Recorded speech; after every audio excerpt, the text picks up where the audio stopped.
Today's lecture will be on acid-base titrations. This is a technique we will talk about with this lecture today, and at some point this unit you will complete an acid-base titration of both a known concentration of acid and an unknown concentration of acid.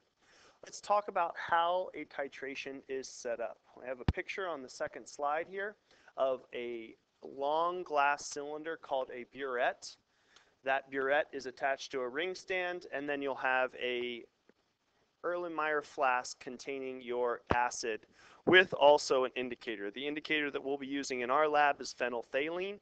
Phenolphthalein is colorless in the presence of an acid and bright pink magenta color in the presence of a base.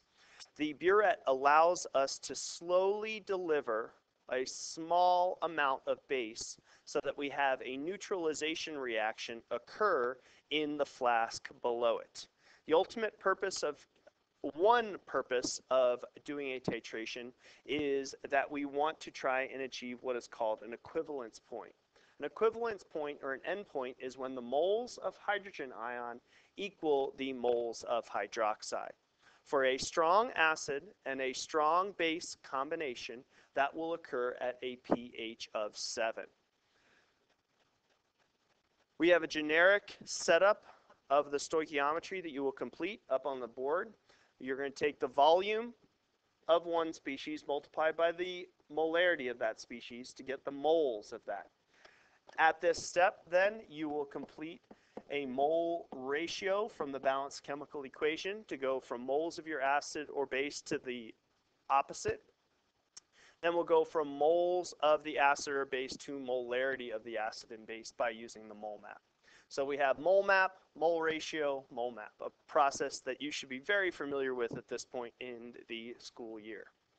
Our example, what is the concentration molarity of 40 milliliters of solution of hydrobromic acid that requires 50 milliliters of 0.150 molar sodium hydroxide to reach the endpoint? First step, we need to write a balanced chemical equation.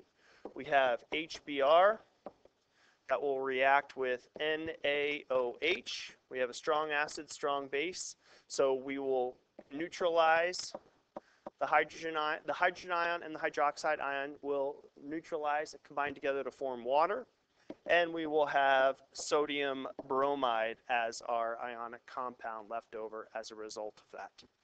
We're going to start with the 50 milliliters of sodium hydroxide for our monorail.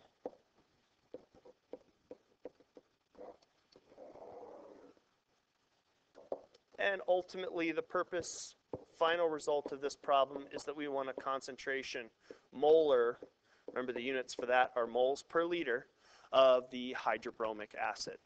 First step, we need to get ourselves onto the mole map. The bottom part of the mole map is volume of a solution measured in liters.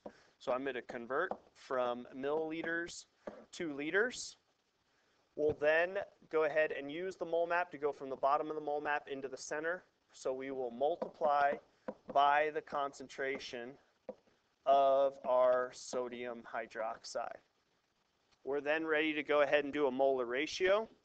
For every 1 sodium hydroxide, we will also require 1 mole of HBr, hydrobromic acid. So 1 mole of NaOH to 1 mole of HBr. Then lastly, we will go ahead and divide by the volume, 40 milliliters. Remember, our molarity needs to be moles per liter, so my last step I'm going to show here is 1,000 milliliters in 1 liter. Unit-wise, milliliters cancel, liters cancel, moles of NaOH cancel, and milliliters cancel. So I'm left with moles of HBr and liters, which are the units that I need to achieve in this problem.